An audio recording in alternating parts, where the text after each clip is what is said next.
अस्सलाम वालेकुम dear students, मैं हूं हिना शौकत, आपकी केमिस्ट्री की टीचर। और आज के इस लेक्चर में हम डिस्कस करने जा रहे हैं हमारा topic number 6.4.3 which is problems involving molarity of a solution. और इसमें हम डिस्कस करेंगे with the help of 2 examples given in your book. So students, let's solve example number 6.2 and statement is calculate the molarity of a solution which is prepared by dissolving 28.4 grams of sodium sulfate in 400 cubic centimeters of solution. So सबसे पहले write up करते हैं हमारा given data. So in given data we have mass of solute.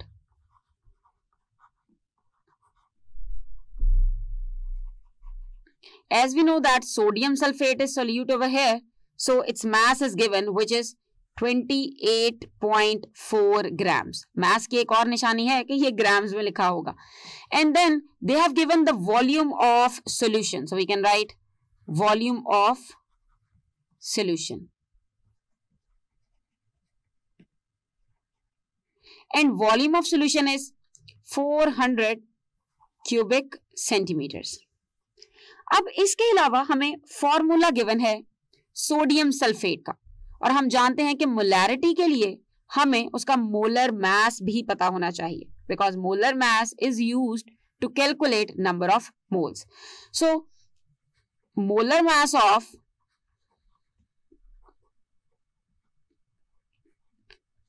sodium sulfate you can calculate by adding the individual masses of all the atoms present in sodium sulfate. As we know that for sodium we have 23, so 23 multiplied by 2 because there are 2 atoms of sodium. For sulfur we have 32, and for oxygen it would be 16 multiplied by 4. And if we will calculate its molar mass, we will get our answer 142 grams पर मोल. यानी कि sodium sulphate के एक मोल का जो mass होगा it is going to be 142 grams. हम इसे लिख रहे हैं गिवन डेटा में ही because the formula is given, और इस क्वेश्चन के और किसी भी एक्स्ट्रा स्टेप में you don't need to calculate its molar mass. अब चलते हैं हमारी रिक्वायर्ड वैल्यू की तरफ, यानी कि जो रिक्वायर्ड डेटा है कि इस क्वेश्चन में आखिर हमसे पूछा क्या गया है. So, if you look at this statement, तो हमें कैलकुलेट करनी है उसकी molarity. Yes, molarity. So simple आप लिखेंगे molarity which is equal to capital M and you can simply put a question mark. After writing your given data, then you are going to start your solution or your calculations. So चलिए शुरू करते हैं. अब चलते हैं calculations की तरफ. And for calculations, first step is to decide your formula.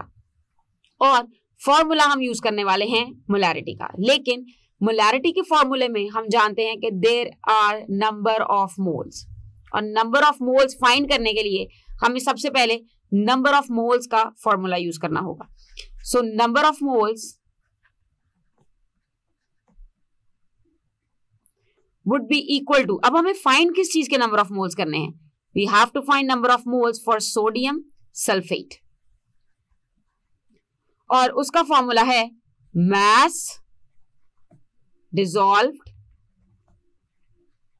चूंकि ये बात हो रही है सॉल्यूशन की, which is expressed in grams divided by molar mass.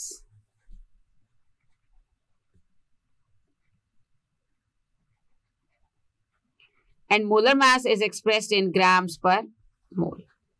अब अगर हम इस फॉर्मूले में वैल्यूज पुट करें, so we can find our value for number of moles. As we know that the mass dissolved is 28.4 grams, and if we talk about the molar mass, so we just have calculated its molar mass was 142 grams per mole. और अगर हम इसे solve करें, so you will get your answer 0.2 mole. अब हम आहिस्ता आहिस्ता अपने solution की तरफ जा रहे हैं since we have calculated the number of moles. अब चलते हैं अपने प्रॉपर फॉर्मूला की तरफ. फॉर्मुलैरिटी we know that number of moles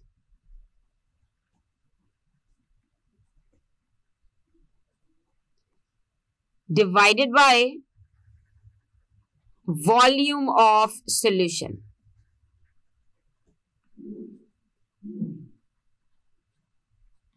अब अगर आप देखें इस फॉर्मूला की तरफ, so volume must be in dm cube, यानी कि वॉल्यूम होना चाहिए क्यूबिक डेसीमीटर्स में. लेकिन अगर आप अपने गिवन डेटा की तरफ नजर दौड़ाएं, so here the volume is given in cubic centimetres. So we have to convert volume. So यहां पे एक एक्स्ट्रा स्टेप आएगा which is conversion of volume. और वॉल्यूम कन्वर्ट करने के लिए we know that if it is 400 centimeter cubes and you need to convert it into decimeter cubes, what you can do is you have to divide it by 1000, because we know that 1 dm cube is equal to 1000 cm cubes.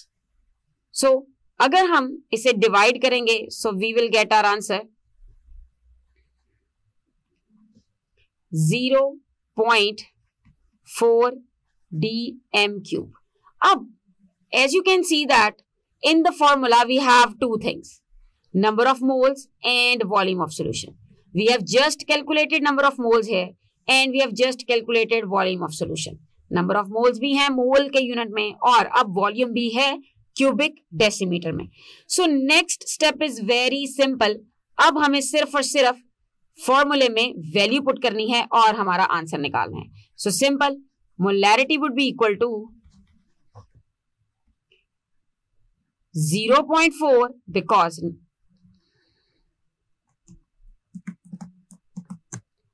0.2 because 0.2 is the number of mole which we have just calculated, divided by 0.4 which is the volume of the solution, and we will get our answer 0.5. और अगर बात करें unit की, तो चूंकि mole था unit for number of moles and cubic decimetre था unit for volume, so its unit is mole per dm cube. So हम कह सकते हैं molarity of solution is 0.5 moles per dm cube, which would be answer to this example. So students, अभी हमने solve की है example number 6.2, जिसमें हमने मोलैरिटी कैलकुलेट की इन 2 स्टेप्स. जिसमें फर्स्ट स्टेप में हमने यूज किया था नंबर ऑफ मोल्स का फॉर्मूला एंड देन मोलैरिटी का. अब चलते हैं एक और मुख्तलिफ तरह की एग्जाम्पल की तरफ, which is example number 6.3. Statement is how much sodium hydroxide is required to prepare its 500 cubic centimeter of 0.4 molar solution. Now, this statement is quite different. In this statement, they didn't ask you to calculate molarity. इसमें इन्होंने कुछ और ही पूछा है, which is how much sodium hydroxide is required. कि कितनी amount में sodium hydroxide require है, यानी हम कह सकते हैं कि this is amount of solute. So चलिए रीड करते हैं स्टेटमेंट को थॉरोली और डिराइव करते हैं given data. Now if we read this statement, so you can see that 500 cubic centimetre solution, so ये होगा वॉल्यूम ऑफ सोल्यूशन.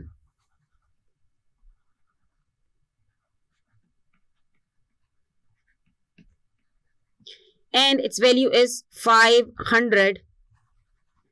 अब हमने अपनी प्रीवियस एग्जाम्पल में भी ये चीज डिस्कस की थी कि जब हम मोलैरिटी के क्वेश्चन सॉल्व करते हैं तो जो यूनिट वॉल्यूम का यूज होगा वो क्यूबिक डेसीमीटर होगा और यहां पे है यूनिट क्यूबिक सेंटीमीटर. सो यहीं पे कर लेते हैं conversion for the unit.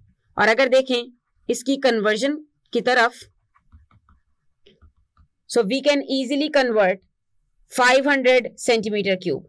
So 500 cm cube would be equal to 500 divided by 1000 और फिर जो हमारा आंसर आएगा it would be in cubic डेसीमीटर्स.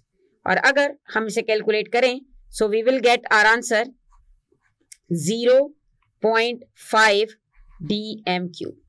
अब हमने सॉल्यूशन की हासिल से बचने के लिए जो सिंपल कन्वर्जन है उसे डेटा में ही कर लिया है, ताकि हमारा डेटा फुल एक सीक्वेंस में जनरेट हो जाए। अब एक चीज तो थी volume of solution, there is one more thing which is given in the question and that thing is 0.5 molar solution. As we know that capital M stands for molarity, so यहां बात हो रही है उस सॉल्यूशन की molarity की। सो हम कह सकते हैं कि molarity which is capital M is equal to 0.4. So हमें solution की molarity पता है which is solution is 0.4 molar. अब अगर देखें कि what to find, आखिर हमें इस question में find क्या करना है? So in this question we have to find mass of solute. और in this case जो सोल्यूट है हमारे पास, दिस इज सोडियम हाइड्रोक्साइड। चलिए अब गिवन डेटा कंप्लीट है, अब देखते हैं इसकी कैलकुलेशन की तरफ। लेकिन एक बात याद रखिएगा कि गिवन डेटा में जब किसी भी चीज का फॉर्मूला गिवन हो, सो इसका यह मतलब है कि आप उसका मोलर मास कैलकुलेट कर सकते हैं। तो अगर हम बात करें कि how to calculate molar mass of NaOH की, तो उसको भी यहां एक्सप्लेन कर देती हूं। Molar mass would be equal to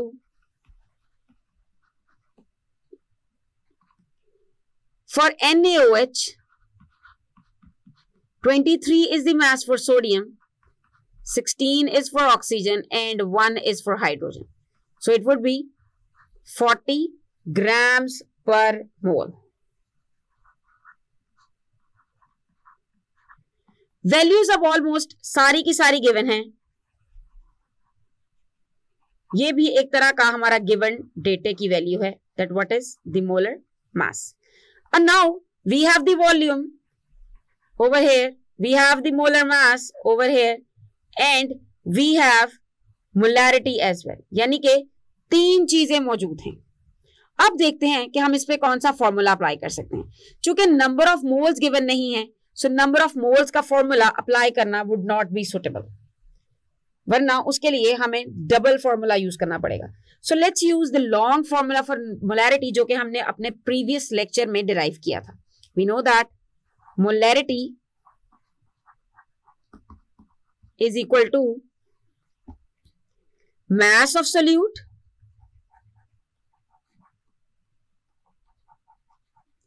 in grams divided by two things, molar mass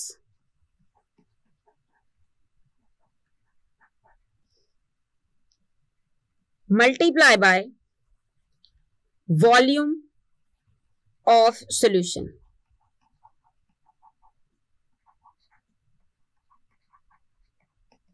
And we know that volume of solution होता है cubic decimeters में. Now we have to find the value of mass of solute. हमें mass of solute की value चाहिए, so we will rearrange this formula to get the value of mass of solute. तो simple, ये दो चीजें इस side पे divide हो रही हैं, so we can multiply them with molarity. So we can write mass of solute is equal to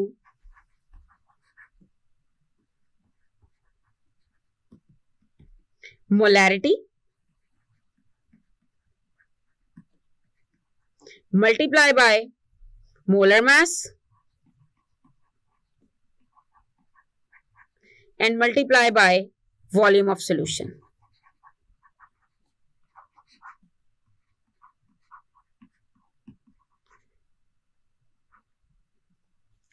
Now we have to put our values. Value of molarity is 0.4. As we know, it was given in the question. Molar mass of sodium hydroxide is 40 grams per mole, यानी कि एक मोल में 40 grams होंगे, और volume of solution in DM cube हमने calculate किया था and it was calculated 0.5. Simply करेंगे मल्टीप्लीकेशन, और अगर हम मल्टीप्लीकेशन करेंगे so we will get our answer 8 grams, यानी कि mass of the solute जो कि रिक्वायर्ड होगा, this is 8 grams.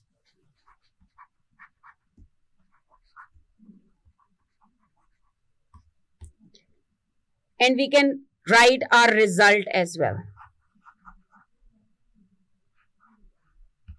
And our result is going to be 8 grams sodium hydroxide is required to prepare 0.4 molar solution. हो सकता है कि molarity के क्वेश्चन में आपको मास ऑफ सोल्यूट गिवन हो, लेकिन आपसे पूछ लिया जाए वॉल्यूम ऑफ सोल्यूशन, ये भी पॉसिबल है. सो उसके लिए भी सिंपली करेंगे क्या, you just have to rearrange your formula for the volume of solution, और फिर उसी फॉर्मूले में वैल्यूज पुट होंगी और सिंपल आंसर निकल आएगा. मोलैरिटी के कुछ मजीद क्वेश्चंस को हम एक्सरसाइज के न्यूमेरिकल्स में भी मजीद डिटेल में डिस्कस करेंगे, लेकिन आपको याद ये रखना है कि मोलैरिटी के लिए 2 फॉर्मूलाज यूज हो सकते हैं. एक लॉन्ग फॉर्मूला है और एक शॉर्ट फॉर्मूला है. But if you will use the short formula तो उसके लिए आपको नंबर ऑफ मोल्स पहले ही एक फॉर्मूले की मदद से फाइंड करने होंगे. सो स्टूडेंट्स, इस लेक्चर में हमने डिस्कस की हैं example number 6.2 and example number 6.3, and these examples were related to the numericals involving molarity as a problem, जो कि काफ़ी डिटेल में स्टेप बाय स्टेप डिस्कस हुए हैं. मुझे उम्मीद है कि अगर इसी तरह के कुछ न्यूमेरिकल्स वैल्यूज़ चेंज करके आएंगे तो आपको उसको सॉल्व करने में कोई प्रॉब्लम नहीं होगी. सो हम अपने आने वाले लेक्चर में डिस्कस करेंगे कुछ मज़ीद इंटरेस्टिंग टॉपिक्स. तब तक के लिए अल्लाह हाफ़िज़.